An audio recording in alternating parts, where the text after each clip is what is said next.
একটা ছেলে একটা মেয়েকে অনেক ভালোবাসতো। তো হঠাৎ তাদের মধ্যে ঝগড়া হয়। আচ্ছা, তো ছেলেটা মেয়েটাকে সারা রাত কল দিয়ে বলে যে বাবু আমার ভুল হয়ে গেছে, তো এবারটার মতো ক্ষমা করে দিই। দাও। তো মেয়েটা রাগ ভাঙে না, কোনো মতেই রাগ ভাঙে না। ছেলেটা রাতে সারা রাতই মেসেজ করে, মোটামুটি 100-র ওপর মেসেজ করে। আচ্ছা। তো মেয়েটা কোনো রিপ্লাই দেয় না, অর্থাৎ ফোনও রিসিভ করে না।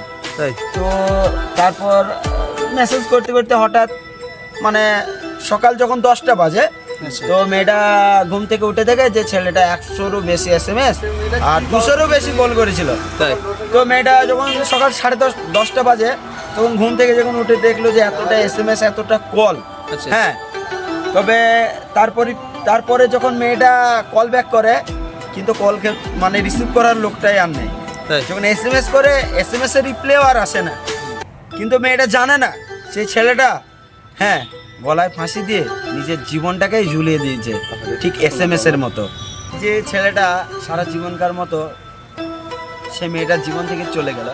কিন্তু একটা জিনিস সব সময় মনে রাখতে হবে, ভালোবাসার মানুষটা আগলে রাখা শিখতে হয়, নাহলে সে বেশি দিন লাস্টিং করে না। প্রিয় মানুষটা যতক্ষণ তোমার পাশে থাকবে ততক্ষণ তুমি খুশি, ততক্ষণ তুমি হ্যাপি। আর যখন তোমার জীবন থেকে হারিয়ে যাবে না, জীবনটা পুরো অন্ধকার লাগবে।